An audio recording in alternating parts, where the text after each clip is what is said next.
दोस्तों नमस्कार। आप सब ने मेरी पहली कहानी में अपना बहुत सारा प्यार दिया है। अब आप सबके सामने प्रस्तुत है मेरी दूसरी कहानी, रिश्ता खून का।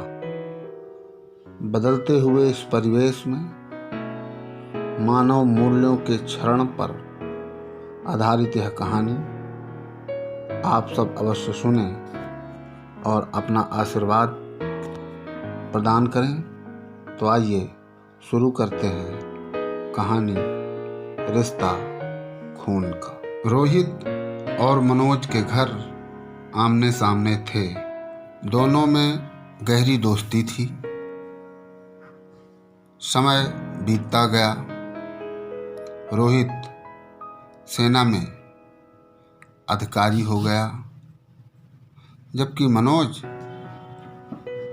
पास के शहर के प्राइवेट कंपनी में क्लर्क था। लेकिन वह पारिवारिक मित्रता ठीक वैसे ही बरकरार थी। सेना में होने के कारण रोहित का परिवार यहीं रहता था। दोनों की देखरेख मनोज ही करता था। इस तरह से एक समय बीतता गया। रोहित के घर में एक कन्या का जन्म हुआ। जन्म होते ही दोनों परिवारों में बराबर खुशियां छाईं। तुरंत मनोज ने रोहित को सूचना दिया। रोहित की अनुपस्थिति में दोनों परिवारों की देखरेख बड़े ही शिद्दत से मनोज करता था। आखिर रोहित को भी आना पड़ा। देवी का आगमन जो घर में हुआ था, बहुत धूमधाम से बिटिया का जन्मोत्सव मनाया गया।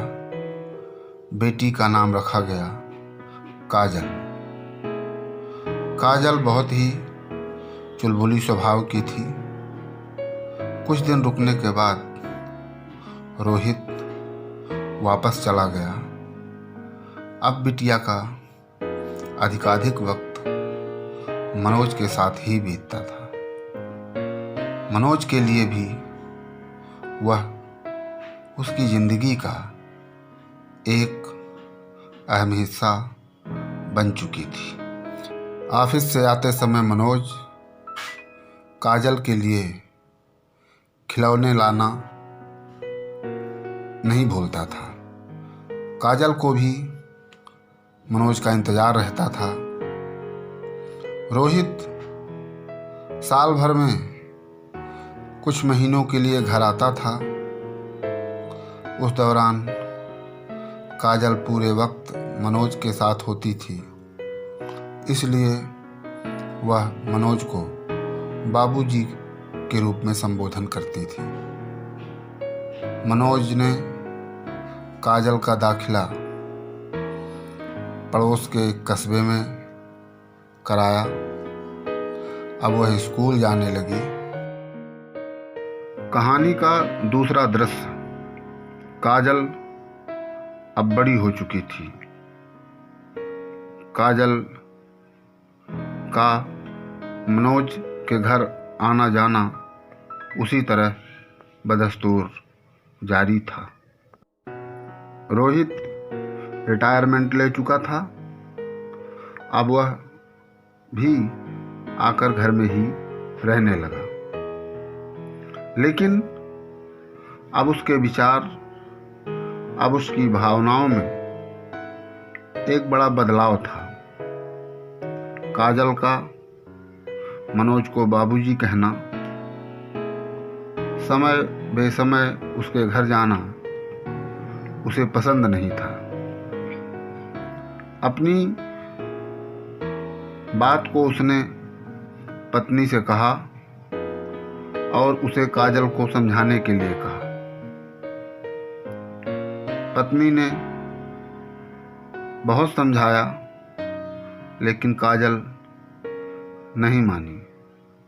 आखिरकार एक दिन रोहित ने काजल की क्लास ली और बताया कि हम तुम्हारे सगे माँ बाप हैं, यानी हमारे तुम्हारे बीच में खून का रिश्ता है। अब तुम्हारा इस तरह समय बेसमय मनोज के घर जाना ठीक नहीं। काजल ने सुना कि नहीं सुना, पर इतना अवश्य बोलकर चली गई कि मैं उन्हें बाबूजी कहना बंद नहीं करूंगी। एक दिन ऑफिस से लौटते समय मनोज ने देखा कि काजल किसी ऐसे लड़के के साथ मोटरसाइकिल में पीछे बैठकर जा रही है जो आवारा किस्म का है, मोहल्ले में जिसकी छवि एकदम ठीक नहीं है। मनोज ने काजल को आवाज़ लगाया। काजल ने सुना भी। रुकने के लिए उसने कहा। काजल ने मोटरसाइकिल रुकवाई। तुम कहाँ जा रही हो? कहीं नहीं बाबूजी, थोड़ा बस घूमने। नहीं, तुम इसके साथ नहीं जाओगी। क्यों नहीं जाऊंगी? मैंने कह दिया बस। पुनः काजल जब जाने लगी, मनोज ने हाथ पकड़कर खींचना चाहा। अब काजल अकड़कर खड़ी हो गई। आप किस अधिकार से मेरा हाथ पकड़ रहे हैं? आप मेरे अंकल हैं, बाबूजी नहीं। मेरे पिताजी ने मुझे सब कुछ बता दिया है। आपका हमारा कोई खून का रिश्ता नहीं है। यह कहते हुए काजल मोटरसाइकिल में बैठी और दूर चली गई। अब मनोज की स्थिति बहुत ही गंभीर थी। वह माथा पकड़कर बहुत देर तक किसी चिंता में मग्न होकर वहीं बैठा रहा। फिर धीरे से उठा और साइकिल लेकर पैदल ही घर की ओर चल दिया।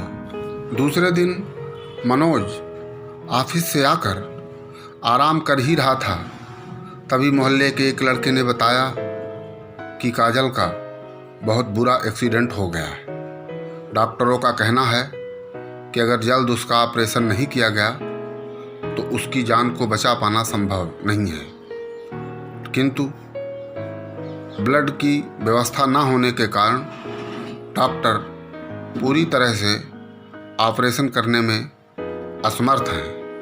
डॉक्टरों के प्रयास से काजल की जान बच गई। आज हॉस्पिटल में एडमिट हुए 10 दिन हो चुके थे। आज छुट्टी का दिन था। काजल और काजल के पिता छुट्टी लेने के बाद डॉक्टर का धन्यवाद देने पहुँचे। डॉक्टर ने कहा, धन्यवाद मेरा नहीं, उस शख्स का कहिए जिसने समय पर ब्लड डोनेट कर दिया और ऑपरेशन करना संभव हुआ, वह जान बचाई जा सकी। रजिस्टर में नाम खोजा गया तो वह नाम मनोज का था। दोनों पिता बेटी हतप्रभ थे। आंखों ही आंखों में दोनों की बात हुई और दोनों ने पहले मनोज के घर चलने का निर्णय लिया। शीघ्र ही वे दोनों मनोज के घर पहुंच भी गए। लेकिन यह का मनोज तो दुनिया से अलविदा कह चुका था। लोगों की उमड़ी हुई भीड़ और पत्नी के रोते हुए चेहरे को देख करके काजल का भी मन भर आया। वह घुटने के बल पैरों की तरफ बैठकर बाबूजी बाबूजी कहकर रोने लगी। मनोज की पत्नी ने बताया कि किसी ने इनसे जानकारी दी कि तुम्हारा एक्सीडेंट हो गया है और ब्लड नहीं मिल रहा है। ये तुरंत चले गए। वहाँ से वापस आए तो इनकी तबीयत एकदम खराब हो गई। स्थानीय चिकित्सालय में भर्ती कराया गया, जहाँ पर उन्होंने आज सुबह दम तोड़ दिया। और हाँ, तुम्हारे लिए वो एक पत्र भी छोड़ गए हैं। पत्र पढ़ते ही काजल, बाबूजी माफ़ कर दो, बाबूजी माफ़ कर दो कहकर ज़ोर ज़ोर से रोने लगी। पत्र पर लिखा था कि काजल बेटा, अब तुम्हारी रगों में मेरा ही खून दौड़ रहा है। अब ये मत कहना कि तुम्हारे बीच में खून का रिश्ता नहीं है।